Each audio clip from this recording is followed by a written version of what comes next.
Let's move on to main topic number 4. And our fourth main topic today gets submitted to us by Ashish, who writes, now that Joker has joined the $1 billion club, making it 7 movies to reach that feat this year alone, we have two almost guaranteed $1 billion movies coming up, Frozen 2 and Star Wars Episode 9, and one maybe with Jumanji 2. Do you think we would get 10 movies to reach the $1 billion club in just one calendar year? All right, thanks a lot for that, for sending that in, Ashish. And the reality is this. Going into 2019, we did a lot of shows, Rob, and a lot of videos about this year is going to be crazy big. Yep.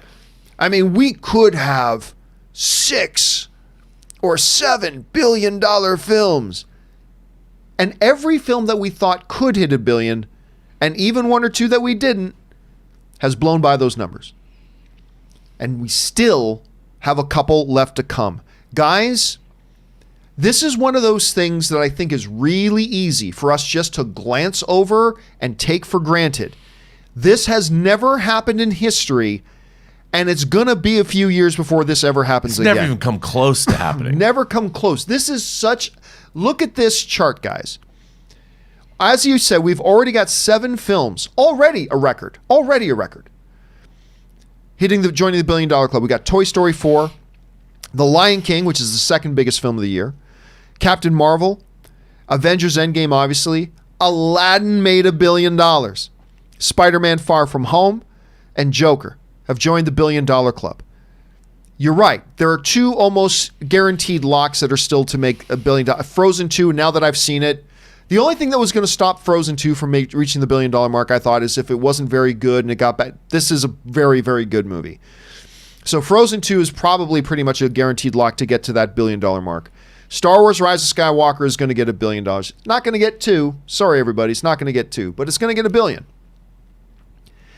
And the last Jumanji movie came within a breath of $1 billion, and everybody loved it.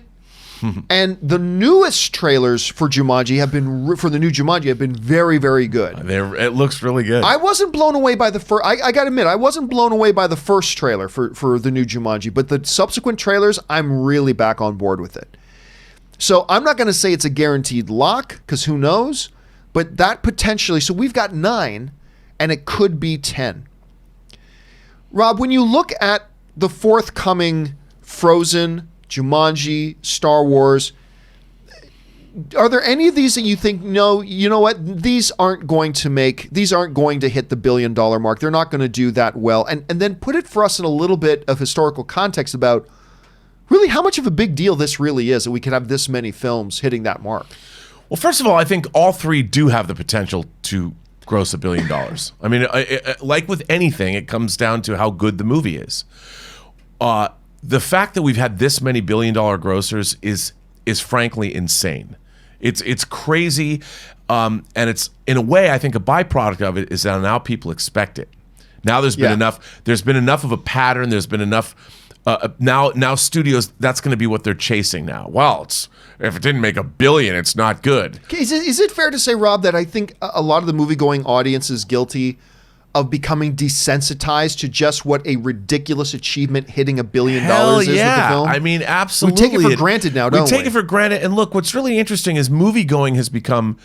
It's obviously, these are spectacles. These are pop culture events that people want to take part in. And that's great for big franchise movies that are delivering, because these films are indeed delivering. If these movies weren't good, if they were garbage fires, they're not going to make $1 billion.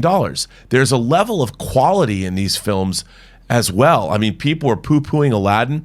Turned out that it was something that was quite crowd-pleasing. Turned out to be better than I thought it was going to be. I'm not going to lie. I love Aladdin. I think it's great. And these movies are making $1 billion because they're good. Now, a lot of people are talking about how, oh, well, you know, it's marketing and it's just studio pablum. It's just product. Yes, but it's very good product. And if you're going to an amusement park, you want the roller coasters to be good. Well, if you go see a big franchise movie, you want them to be good, and they are delivering. So I think that's the thing we have to remember, is that these films are delivering, and I hope they keep delivering. I don't know if they can deliver. I think we're also, it's not just that they're making $1 billion. We're very lucky to be given a streak of movies that are as good as these films are, because we've seen just as many, whether it's Charlie's Angels, whether it's Men in Black International, whether it's Terminator Dark Fate. Everybody thought these movies probably were going to make $1 billion too, but they didn't.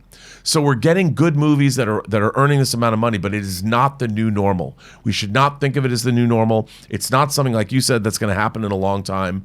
I don't think it's going to happen next year or the year after necessarily, because we can't expect that movies, and we shouldn't say that, well, it only grossed $800 million, so it's just, what a disappointment that was.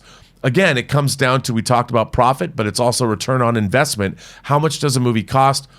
Joker, if we're living in a world where $50 or $60 million movies are grossing $1 billion, that's a game changer.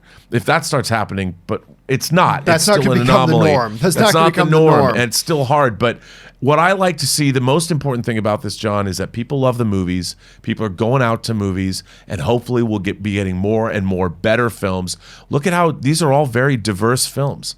So it's nice to see this happening. And to your point, I mean, when you look at the $1 billion films this year, Toy Story 4 is wonderful.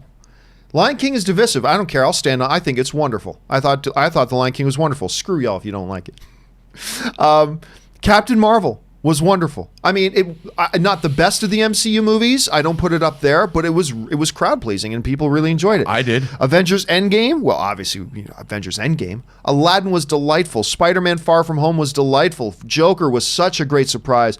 And Frozen 2 is better than I thought. Who knows what we're going to get with Jumanji or Star Wars: Rise of Skywalker? Maybe they'll be utter gutter trash. We don't know. Maybe they'll be worthy of the $2 billion mark. We won't know. But it has been one hell of a year. Question is, guys, what do you think about this year? Do you think we're going to hit the big double-digit films getting to the $1 billion mark? We're already well into the record territory. How much further do you think it can go? Jump down to the comment section below and let us know your thoughts. All right.